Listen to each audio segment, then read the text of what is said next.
The alarm woke Captain Hyun from his sleep. He jumped out of bed and ran to the bridge of his ship. His crew was already there, staring at their screens with worried faces. Something was very wrong. "What is it?" Hyun asked. Commander Yuna turned to face him. Her dark eyes were filled with concern. "Sir, we're receiving a message from the Vrin Collective. It's marked urgent." Hyun felt his stomach drop. The Vrin were powerful aliens who controlled this part of space. They had 4 different species working together, and their technology was far beyond what humans had.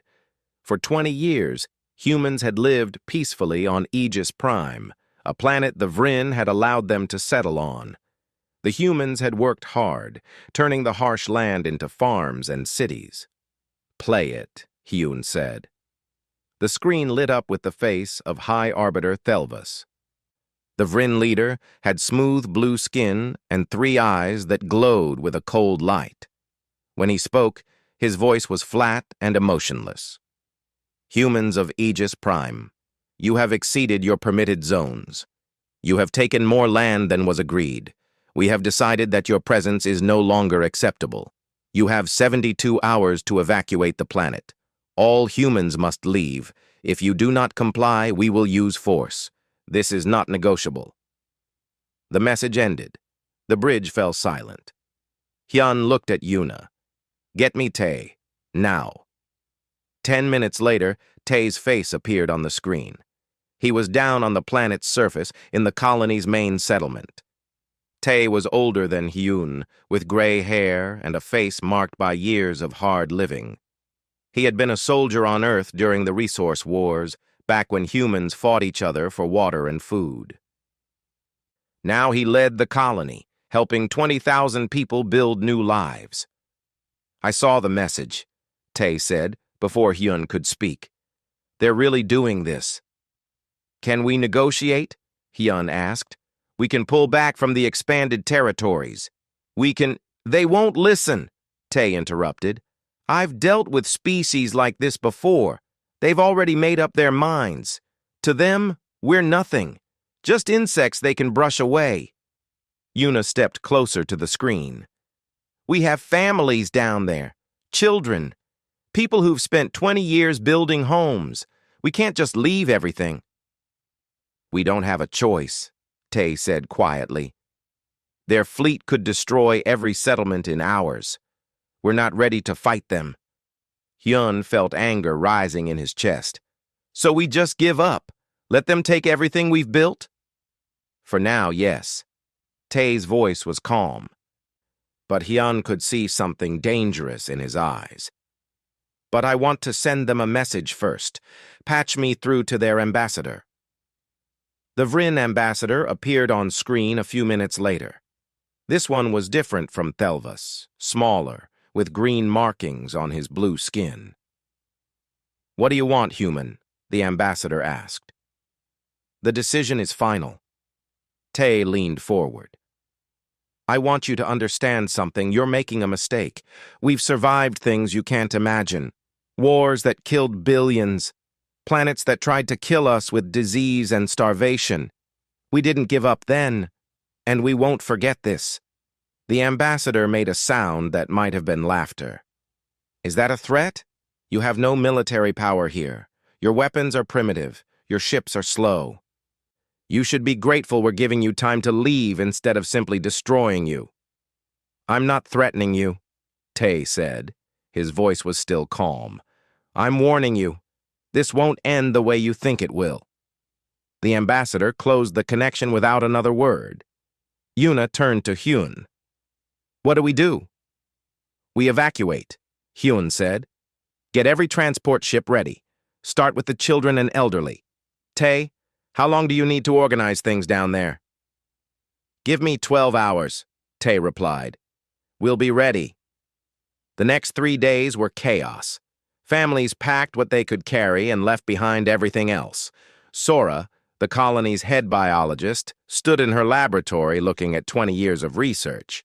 Plants that had been engineered to grow in Aegis Prime's harsh soil. Animals that had been adapted to the thin atmosphere. All of it would be lost. Come on, her assistant said gently. We have to go. Sora took one last look and walked away. Minho, the chief engineer, watched as Vryn ships appeared in the sky above the colony. They didn't attack yet, but their weapons were charged and ready. Minho had helped build the water systems, the power plants, the roads. He had designed the automated farms that fed everyone. Now strangers would take it all. I'll remember this, he whispered. The last transport ships lifted off as the 72-hour deadline approached. Hyun watched from the bridge of his ship as 20,000 people left their homes. Some were crying, others were angry. Many were simply quiet, their faces blank with shock. As the human fleet moved away from the planet, the Vryn ships moved in. Hyun saw the first explosions through his view screen. They were burning the settlements, destroying everything humans had built, making sure nothing remained. Yuna stood beside him. They didn't have to do that. No, Hyun agreed. They wanted to make a point. Show us we mean nothing to them. Tae's voice came through the communication system. He was on one of the transport ships, watching the same destruction.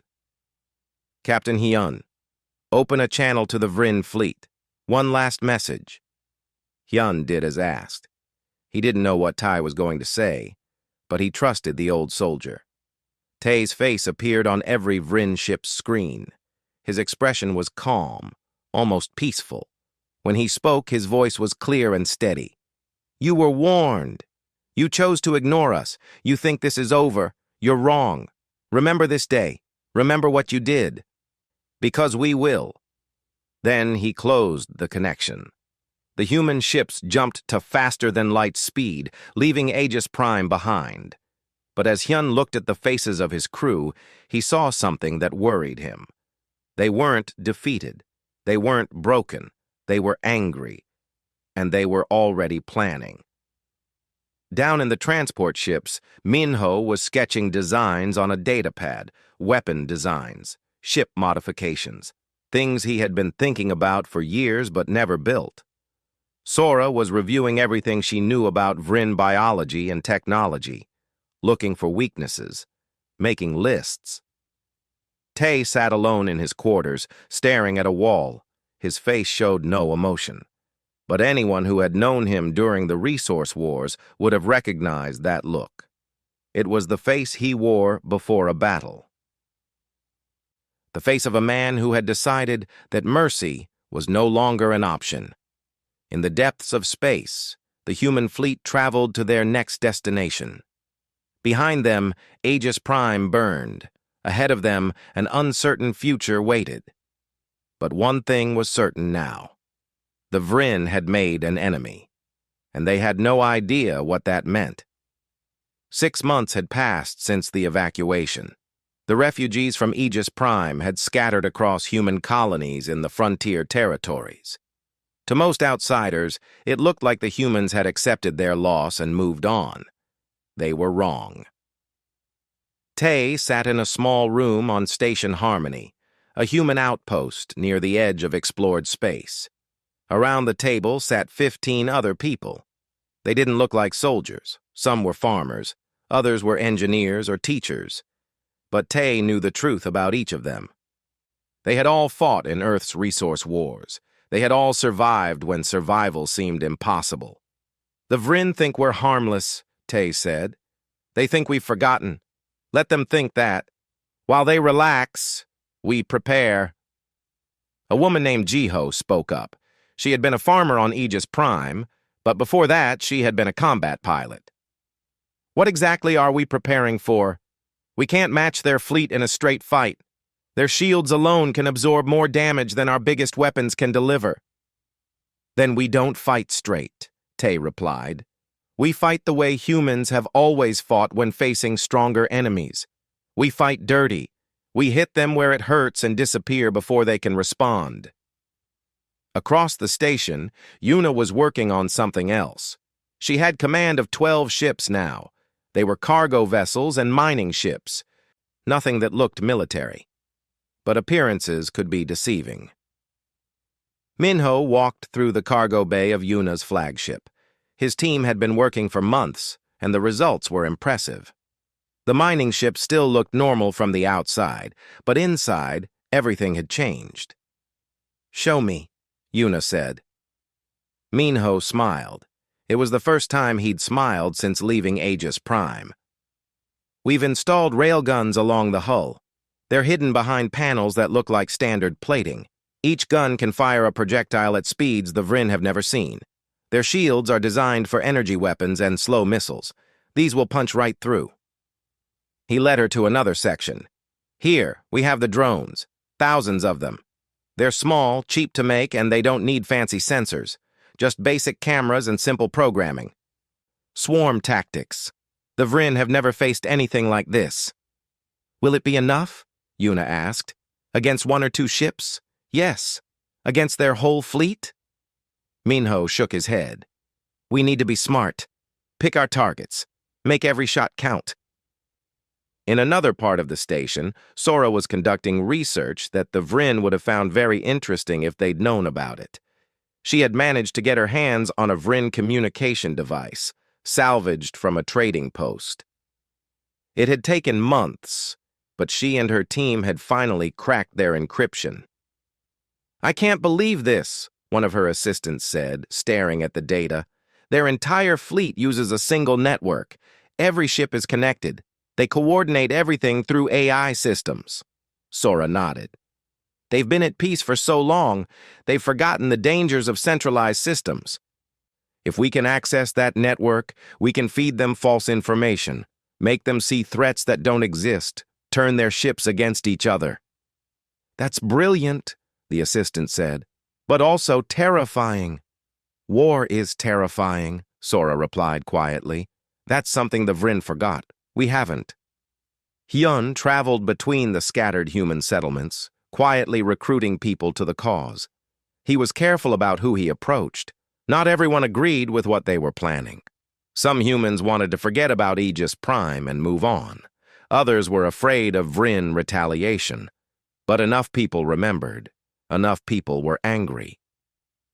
3 months into the preparation, Yuna conducted the first test. Her ship approached a remote asteroid field where pirates sometimes hid. These weren't Vryn pirates, just criminals who preyed on weak traders. Perfect for testing. "Ready the railguns?" Yuna ordered. The pirate ship appeared on sensors. It was twice the size of Yuna's vessel and heavily armed. The pirates sent a message demanding cargo and supplies. Yuna didn't bother responding. "Fire!" The hidden panels slid open. 6 railguns fired simultaneously. The projectiles crossed the distance in seconds, moving so fast they were invisible to the naked eye. The pirate ship's shields flickered once and then failed. The projectiles tore through the hull like paper. The ship broke apart in a silent explosion. "Target destroyed," the weapons officer reported. "Total time, 4 seconds. Yuna allowed herself a small smile. "Good. Let's go home." As the months progressed, more ships were modified. More weapons were built. Tay's network grew larger, reaching into every human settlement in the sector. They gathered intelligence on Vryn movements, trade routes, and fleet positions. Sora made another breakthrough. She discovered that Vryn ship commanders had very little training in independent combat. They relied on their AI systems for everything. Take away those systems, and they became confused and slow to react. "They've forgotten how to think for themselves," Sora explained to Tay. "Centuries of peace and technological superiority made them lazy. They assume their computers will always work. They assume their communications will always be clear. They assume their enemy will follow predictable patterns." "We won't follow any patterns," Tay said. "We'll do things they can't predict. Things their computers can't model." Minho made another innovation. He developed an EMP device based on captured Vryn technology. It was crude compared to what the Vryn could build, but it didn't need to be elegant. It just needed to work. "One of these can shut down a Vryn ship's systems for about 30 seconds, Minho explained to Hyun. 30 seconds doesn't sound like much, but in combat, it's an eternity. We can fire, hit them with the EMP, and be gone before they recover. Hyun looked at the device. How many can you make? With our current resources? Maybe 50. But if we can capture more Vrin technology, I can make hundreds. The plan began to take shape. They would start small, hit soft targets, learn and adapt, build their strength. And when the time was right, they would strike at the heart of Vrin power. But Tae knew they needed one more thing. They needed to give the Vrin a chance to back down. Not because he wanted peace. That ship had sailed when they burned Aegis Prime. But because when the war came, when the galaxy looked at what happened, Tae wanted everyone to know that humans had tried to be reasonable. He recorded a message and sent it through official channels to High Arbiter Thelvas. The message was simple and direct. This is Tae, former leader of the Aegis Prime colony. 6 months ago, you forced us from our homes. You destroyed everything we built. You did this because you believed we were weak and unimportant. I'm giving you one chance to make this right. Return Aegis Prime to human control. Pay compensation for what was destroyed. Do this, and we'll call it even. Refuse, and you'll learn what humanity is really capable of. This is your only warning. The message reached Thelvas 3 days later. He watched it with several of his advisors. When it ended, one of them laughed. The human thinks he can threaten us. With what? Their primitive weapons. Their slow ships. Thelvas didn't laugh. Something about the human's calm voice bothered him. But he pushed the feeling aside. Ignore it. They're trying to save face. Let them have their empty threats. The message was never answered. Back on Station Harmony, Tae received confirmation that his message had been delivered and ignored. He had expected nothing less. He turned to the people gathered around him, Hyun, Yuna, Minho, Sora, and a dozen others. They had their chance, Tae said. Now we do this our way. Hyun, take your ships and start scouting Vrin trade routes. Look for weaknesses. Yuna, finish the weapon modifications. Sora, I need you to finalize the network infiltration. Minho, prepare the drones and EMPs for deployment. He paused and looked at each of them. Once we start this, there's no going back. The Vrin will come after us with everything they have. Some of us won't survive, but we'll make them remember. We'll make them regret the day they decided humans didn't matter. Everyone nodded. No one looked afraid. They looked ready. In the following weeks, human ships began moving into position. They traveled slowly, carefully, pretending to be innocent traders and explorers. The Vrin paid them no attention. Why would they? Humans were harmless. That was their first mistake. It wouldn't be their last. The Vrin logistics convoy traveled through space like it had done 100 times before. 5 large cargo ships carrying supplies, protected by 2 military escorts. The route was safe, well within Vrin-controlled territory. The crews were relaxed, talking and joking on their communication channels. They never saw the attack coming.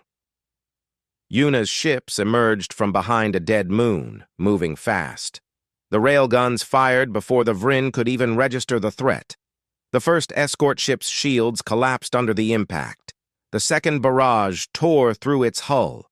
Air and debris exploded into space. The second escort tried to turn and fight, but Minho's drones were already launching. Thousands of small machines swarmed toward the Vrin ship like angry insects. The point defense systems fired, destroying dozens of drones. But there were too many. They latched onto the hull and detonated. Small explosions rippled across the ship's surface. Systems failed. The shields went down. Yuna's flagship fired again. The escort ship broke in half. The cargo ships tried to run. They were slow and unarmed. Yuna let 4 of them go, but the 5th ship received a different treatment. An EMP device activated, shutting down all its systems. A boarding team moved in quickly. Secure the ship, Yuna ordered. Take everything useful. We have 10 minutes before Vrin reinforcements arrive. Her crew worked fast. They grabbed computer systems, weapons, and supplies.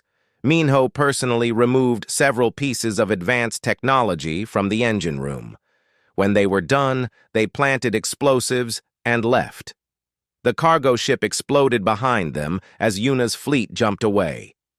The entire attack had lasted less than 15 minutes. 3 days later, it happened again. Another convoy disappeared. This time, the Vryn sent scouts to investigate. They found nothing but wreckage and unanswered questions. No distress calls had been sent. No warnings. The attackers had appeared and vanished like ghosts. High Arbiter Thelvas called an emergency meeting with his military commanders. "How is this possible?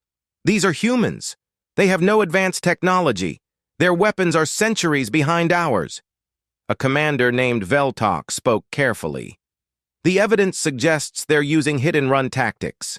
They strike fast and retreat before we can respond.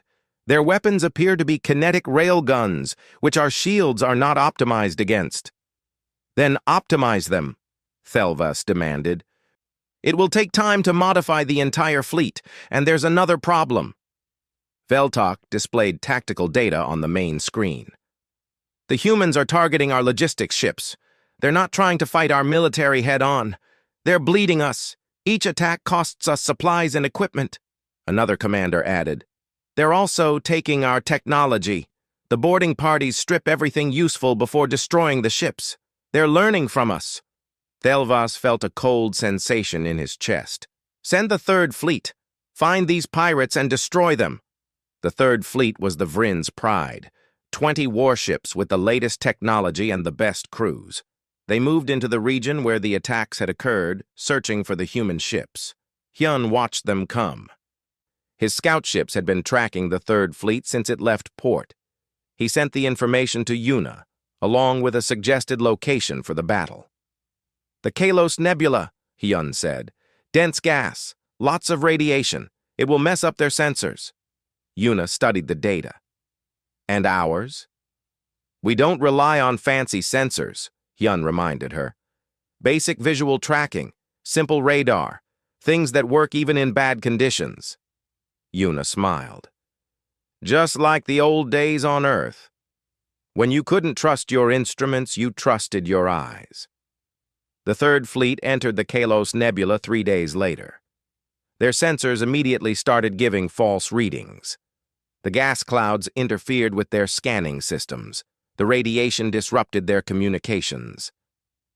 "This is the last known location of the human ships," Veltok announced. He commanded the Third Fleet from his flagship. "Spread out. Search pattern Delta. Stay in communication range." But communication range was severely limited in the nebula. The ships spread out, each one essentially alone in the dark clouds. That's when Yuna struck. Her ships had been hiding in the densest part of the nebula, waiting. They had positioned themselves perfectly. When the Vryn ships separated, the humans attacked. The first Vryn ship died without firing a shot. Railgun rounds came from 3 directions at once. The shields held for exactly 2 seconds before collapsing. The ship was torn apart. The second ship managed to send a distress call, but the nebula's interference garbled the message. By the time Veltok understood what was happening, 3 more ships were gone. "All ships, form up on my position," Veltok ordered. But the nebula made that impossible. The Vryn ships couldn't see each other clearly. Their navigation systems were confused by the radiation. They moved slowly, carefully, afraid of colliding with each other. The humans had no such fear. They knew where every Vryn ship was. Sora's team had hacked into the Vryn's fleet coordination network weeks ago. Now they fed false sensor data to the enemy ships. The Vryn saw threats that didn't exist. They saw friendly ships as hostile contacts. 2 Vryn ships fired on each other in the confusion. Both were damaged before they realized their mistake. Yuna's fleet moved through the nebula like hunters, striking and vanishing. Minho's drones proved even more effective in the chaos. The Vryn point defense systems couldn't track targets properly in the gas clouds. The drones swarmed over ships, detonating and causing massive damage. The battle lasted 19 minutes. When it was over, 14 of the Third Fleet's 20 ships were destroyed. The survivors fled, their systems damaged and their crews traumatized. Veltok made it back to Vryn space with his flagship and 5 other ships. He reported directly to Thelvas, his face showing shock and disbelief. "It wasn't a battle," Veltok said quietly. "It was a slaughter. They knew where we were at all times. They knew our movements before we made them. It was like fighting blind while they could see perfectly." Thelvas felt fear for the first time in his long career. "How is this possible? They're humans." "They're survivors," Veltok replied. "They've fought wars we can't imagine. Wars where losing meant extinction. They know how to fight when everything is against them. We don't." The news of the Third Fleet's defeat spread quickly through the Vryn collective. The other 3 species that made up the alliance began asking difficult questions. Why were they fighting humans over one planet?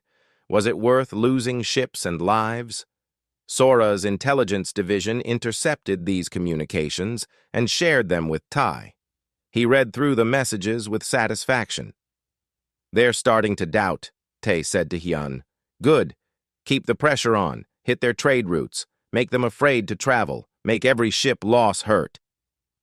Over the next month, human raiders struck 12 more times. They attacked mining operations. They destroyed supply depots. They captured cargo ships and took everything useful. The Vryn military tried to respond, but the humans were always one step ahead. The Vryn economy began to feel the strain. Trade slowed as merchants refused to travel dangerous routes. Mining operations closed down. The cost of defending against human attacks was enormous. 3 of the 4 Vryn species sent delegates to Thelvas. They demanded a negotiated settlement. "End this conflict," they said. "Give the humans their planet back. It's not worth this."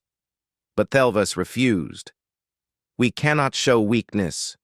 If we back down, every species in the galaxy will think the Vryn collective is weak.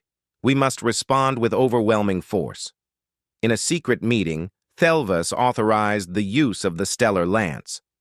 It was a massive space station equipped with a weapon capable of destroying planets. The Vryn had built it generations ago as a deterrent, but it had never been used in combat. "We will target a human civilian station," Thelvas said. "Nova Station. It has 12,000 inhabitants.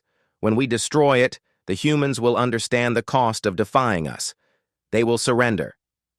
His advisors were shocked.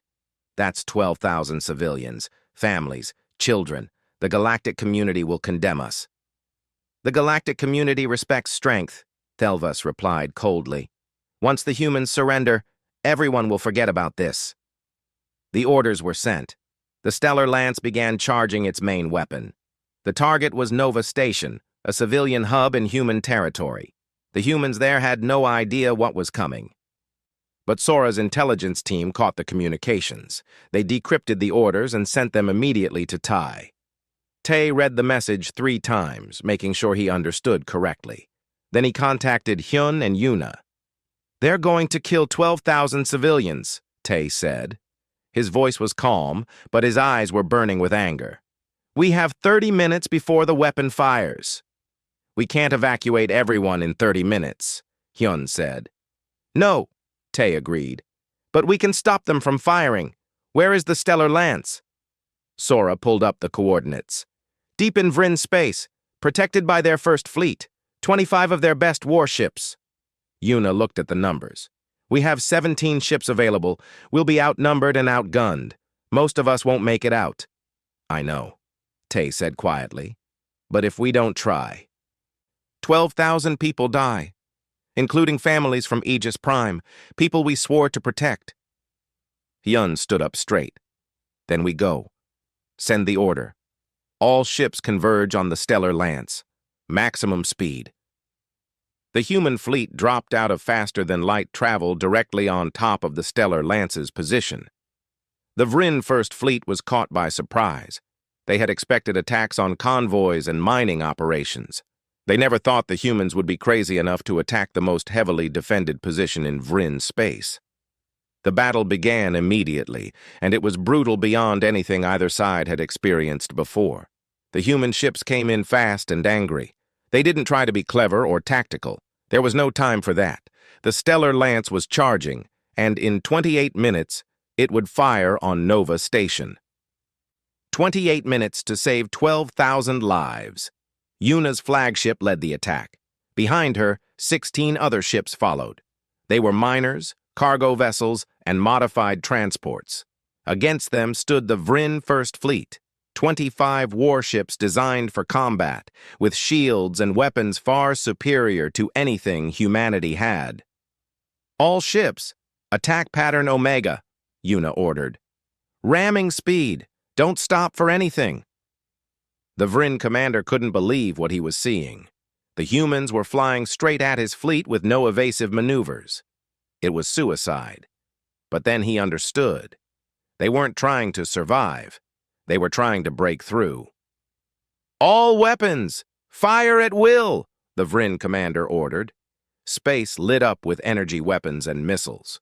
The first human ship exploded as multiple beams hit it simultaneously. The second ship lost its engines and started spinning out of control, but the others kept coming. Yuna's ship took hit after hit. The shields failed. Armor plating melted under the energy weapons. Alarms screamed warnings. Her crew held their positions, firing every weapon they had. "Launch the drones!" Yuna shouted over the noise. Thousands of small drones poured out of every human ship. The Vryn point defense systems couldn't stop them all. The drones swarmed over the warships, detonating against hulls and shields. They were small, but there were so many of them. Death by 1,000 cuts. A human cargo ship, its engines destroyed, used its last thrusters to crash directly into a Vryn warship. Both vessels exploded in a fireball that lit up the dark space. "Timer?" Yuna asked. 23 minutes until the lance fires, her weapons officer replied. Blood ran down his face from a head wound, but he stayed at his station. "We need to go faster," Yuna said. She looked at the tactical display. 5 human ships were already gone. The rest were badly damaged, but they had created a gap in the Vryn formation. "All remaining ships, form up on me. We're going through." 8 human ships broke through the Vryn line. Behind them, 3 more were destroyed trying to follow. The Vryn First Fleet turned to pursue, but Hyun's scout ships had been waiting for this moment. They appeared from the side, firing missiles and railgun rounds. It wasn't enough to destroy the big warships, but it was enough to slow them down. The stellar lance loomed ahead. It was massive, more station than weapon, with energy collectors that stretched for kilometers. At its heart was the main cannon, currently glowing with building power. Minho's voice came over the communication channel. He was piloting a small bomber, one of 3 that had been hiding in the shadow of a nearby asteroid. "I see the target. The charging chamber is exposed. If I can get a nuclear payload inside, it should trigger a chain reaction." "The shields are still up," Yuna warned. "You'll never get through." "Watch me," Minho replied. His bomber accelerated. Behind him, the other 2 bombers followed. The Stellar Lance's defense systems activated, firing at the approaching threats. The first bomber was destroyed instantly. The second lasted a few seconds longer before exploding. Minho's bomber twisted and turned, avoiding the defensive fire. His shields failed. His engines were hit and started to burn, but he was close now, so close.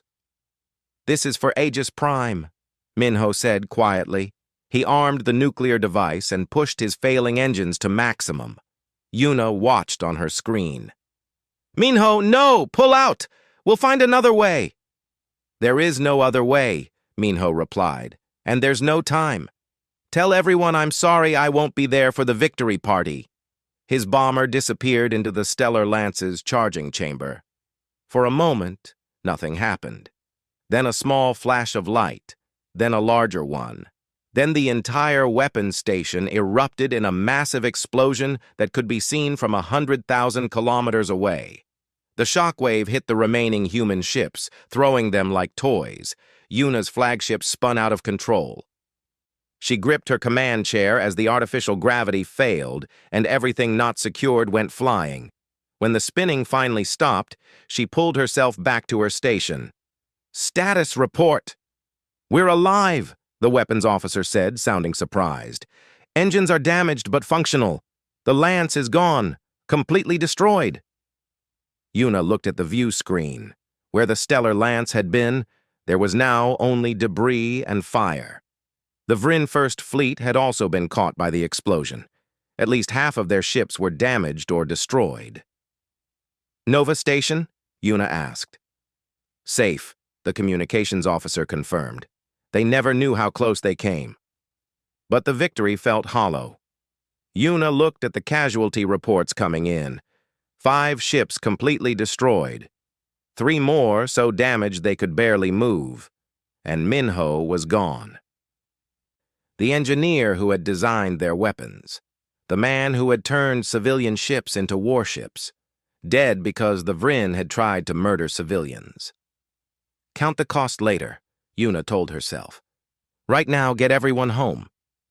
The surviving human ships regrouped and jumped away before the Vryn could organize a pursuit. They limped back to Station Harmony, beaten and bloody but successful. Tay was waiting when they arrived. He saw the damaged ships and the empty spaces where others should have been.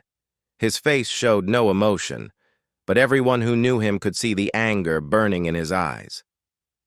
"They tried to kill civilians," Tay said. 12,000 people who had nothing to do with this war. Children, families.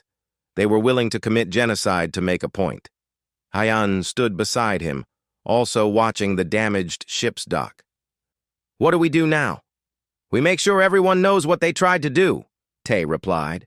"Sora, do you have the Vryn communications? The orders to fire on Nova Station?" Sora nodded. "Every word, every transmission. It's all recorded." "Send it to every news agency in the galaxy, every government, every species. Let them all see what the Vryn Collective is willing to do." The recordings went out within hours. High Arbiter Thelvas ordering the destruction of a civilian station, Vryn officers discussing the targeting of families and children, the cold calculation of how many deaths would be needed to force human surrender. The reaction was immediate and devastating for the Vryn. Trade partners cut their agreements. Diplomatic relations were suspended. 3 of the 4 species in the Vryn Collective demanded an emergency council meeting.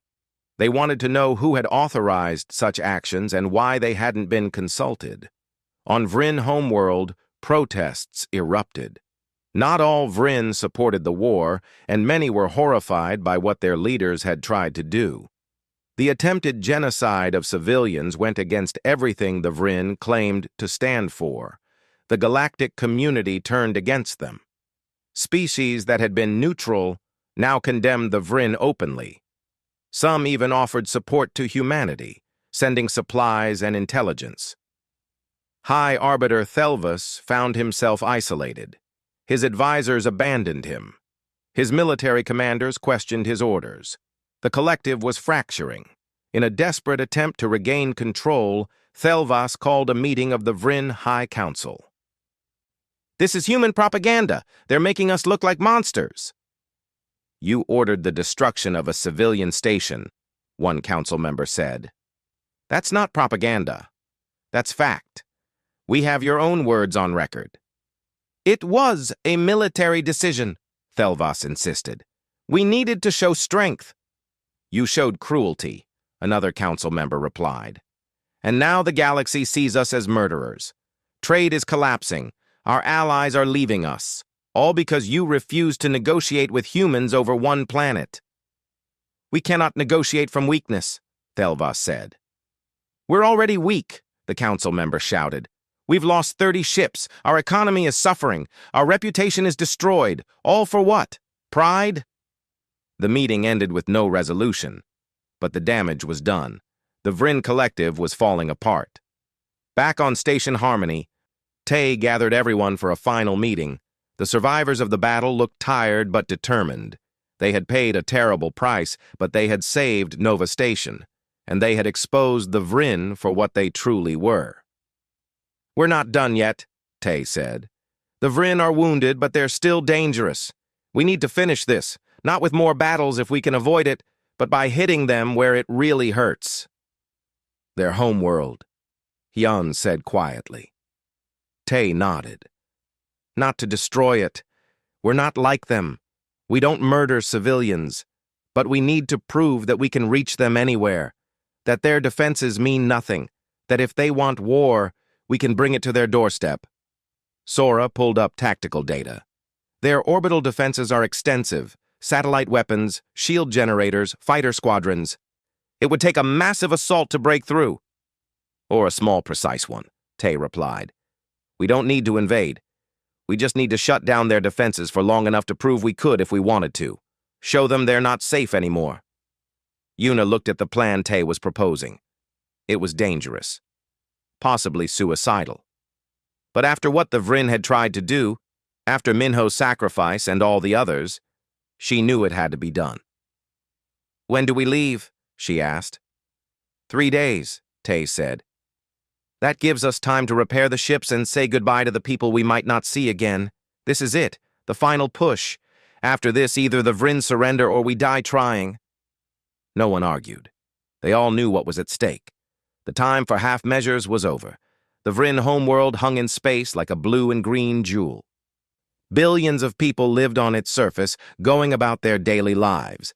They knew about the war, of course. News traveled fast, but most of them felt safe. Their world was protected by the most advanced defense system in the sector. Nothing could threaten them here. They were about to learn how wrong they were. Hyun's fleet dropped out of faster-than-light travel at the edge of the system. 12 ships, all that remained of the human strike force. They were battered and repaired with spare parts. They looked like they could barely fly, but appearances were deceiving. "Sora, are you in their network?" Hyun asked. On a ship 3,000 kilometers away, Sora stared at her screens. Lines of code scrolled past. The Vryn defense network was fighting her intrusion, but weeks of preparation had given her the tools she needed. "I'm in," Sora confirmed. "Their AI is trying to kick me out, but I'm feeding it false data faster than it can process. The defense satellites think we're a merchant fleet.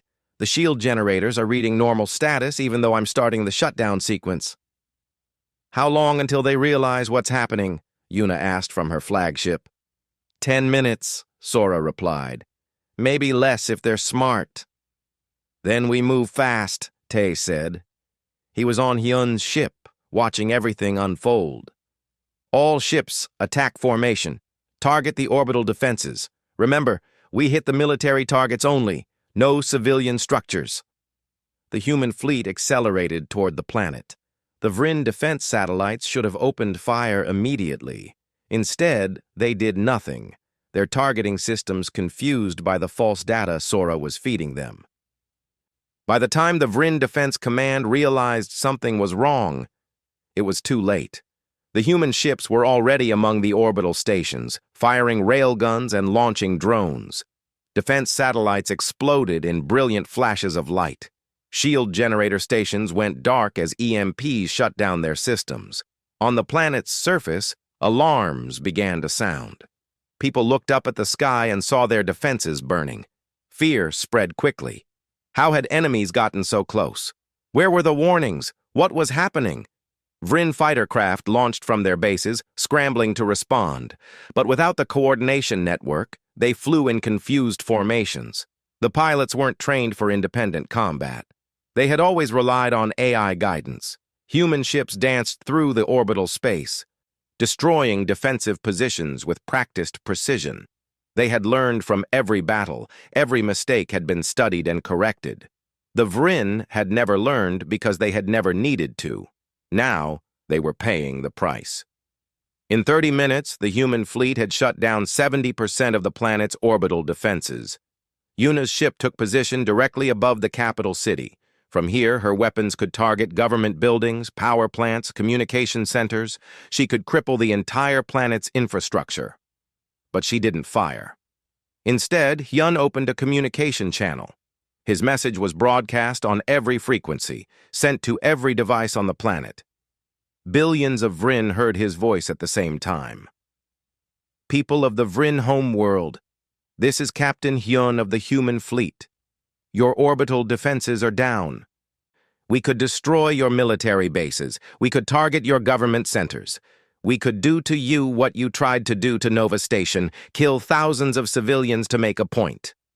He paused, letting that sink in. But we won't, because we're not like your leaders. We don't murder civilians. We don't commit genocide. 6 months ago, you forced us from our homes on Aegis Prime. You burned everything we built. You laughed at our warnings. Then you tried to kill 12,000 of our people, including children, just to scare us into submission. Another pause. On the planet below, people watched their screens in horror and shame. We could have responded with the same cruelty. We chose not to. But make no mistake, we can reach you anywhere. Your defenses mean nothing. Your fleets can't stop us. If you want this war to continue, we will bring it to every Vrin world. We will make you afraid to sleep at night. We will make you understand what it means to face an enemy that has nothing left to lose. Tae stepped forward and took over the communication. His voice was calm, but everyone listening could hear the iron beneath it. But we're also willing to end this. Return Aegis Prime to human control. Pay fair compensation for what was destroyed. Agree to never attack human colonies again. Do this, and we leave in peace. Refuse, and we continue this war until one of us is destroyed. You have 24 hours to decide. The communication ended. The human fleet held position in orbit, weapons ready but not firing. They waited. On the surface, chaos erupted. The government was flooded with messages from terrified citizens demanding an end to the war. Business leaders pointed out that the economy was collapsing. Military commanders admitted they couldn't defend against an enemy that fought like humans did. High Arbiter Thelvas was removed from power by the High Council. They couldn't afford his pride anymore. A new leadership took over, one focused on survival rather than dominance. 18 hours after Hyun's message, a response came. The new Vrin leadership appeared on screen. They looked tired and defeated. We accept your terms. Aegis Prime will be returned to human control. Compensation will be provided. We will sign a non-aggression treaty. Please, no more war. Tae nodded slowly. Smart choice. We'll send representatives to finalize the details. And one more thing. High Arbiter Thelvas will stand trial before the Galactic Council for attempting to commit genocide. This isn't negotiable. The Vrin agreed. They had no choice. The human fleet stayed in orbit for 3 more days, while treaties were signed and verified. Then slowly, they withdrew. As they left, Sora released control of the defense network. The Vrin systems came back online, but everyone knew the truth now. Their defenses could be beaten. They weren't invincible anymore. The journey back to human space felt different. The ships were still damaged, people were still grieving their losses, but they had won. Against impossible odds, using inferior technology and smaller numbers, they had forced one of the galaxy's most powerful civilizations to back down. When they reached Station Harmony, thousands of people were waiting.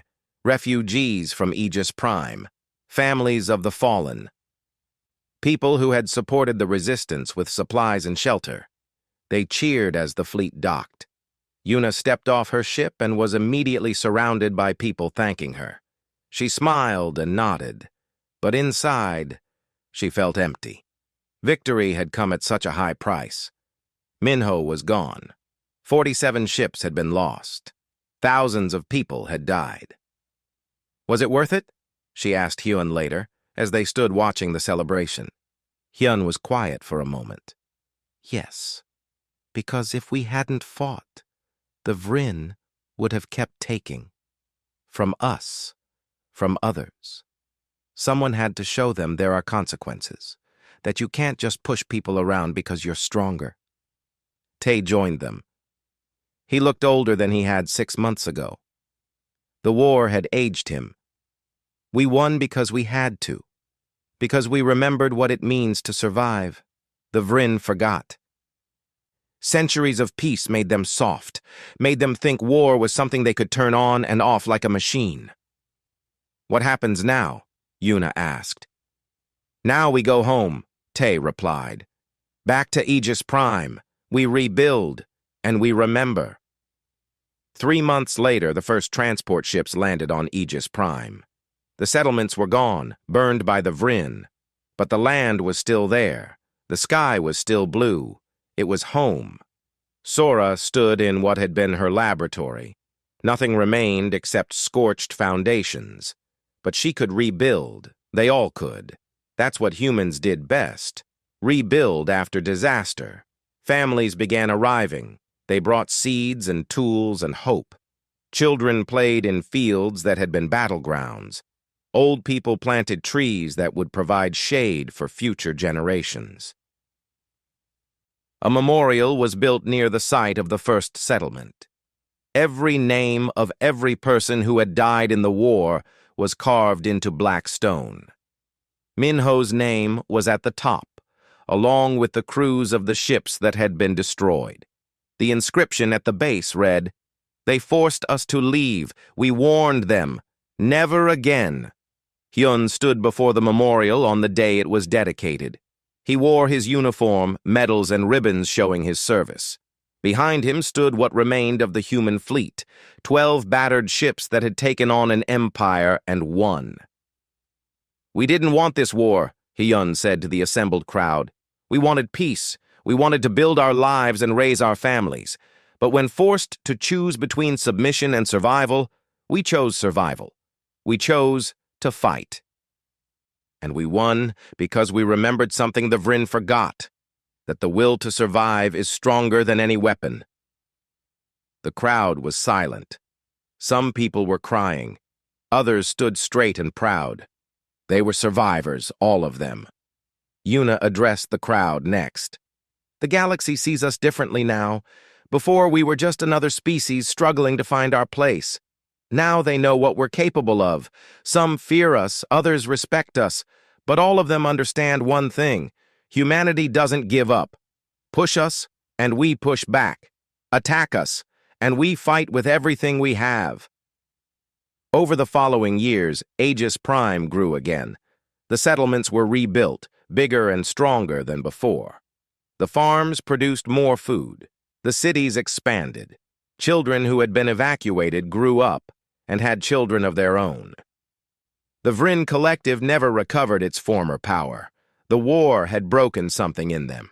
3 of the 4 species left the alliance, forming their own governments. The Vryn themselves became more cautious, more humble. They never again tried to push humanity around. Other species learned the lesson too. When humans said no, you listened.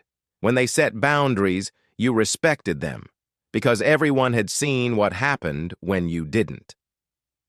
Tay retired from public life. He bought a small farm on Aegis Prime and lived quietly. Sometimes young officers would visit him, asking for advice about strategy or leadership. He would pour them tea and talk about the war, always ending with the same words. "We fought because we had to. We won because we remembered what survival costs. Never forget that. And never let your children forget it either. Peace is precious, but freedom is priceless. Be willing to defend both." Hyun became an admiral, overseeing human fleet operations across the frontier. Under his command, humanity expanded carefully but confidently. New colonies were established, trade routes were protected, and every ship carried weapons that could punch above their weight, just in case. Sora continued her research, now with proper funding and respect from the galactic scientific community. Her work on alien technology helped humanity advance rapidly. But she never forgot why she had learned to hack Vryn systems. Sometimes, survival required you to learn your enemy's secrets. Years later, a new alien species made contact with humanity. They were powerful and advanced. One of their diplomats made the mistake of speaking dismissively about human capabilities. The human ambassador smiled politely and said, "Perhaps you should speak with the Vrin. They can tell you what happens when you underestimate us." The alien diplomat did his research. The war was well documented, the tactics, the sacrifices, the final strike on the Vrin homeworld. After reading everything, the alien approached negotiations with much more respect. On Aegis Prime, life went on. Children played without knowing the names of the battles their parents had fought. Young people complained about normal problems, not evacuation orders and burning cities. That was how it should be. But in the veteran halls where the old soldiers gathered, they remembered. They told stories about the war, about Minho's sacrifice, about the battle at the Stellar Lance, about the day human ships appeared over the Vrin homeworld and proved that determination could overcome superior technology. And they taught the younger generation one simple truth. Humanity had survived everything the universe threw at them. Hostile planets, resource wars, alien aggression. They survived because they adapted, because they fought when necessary, and because they never, ever gave up. The Vrin had forced them to leave, thinking humans were weak and insignificant. They had been warned, and they had learned the hard way what humanity was truly capable of. That lesson would echo across the galaxy for generations to come.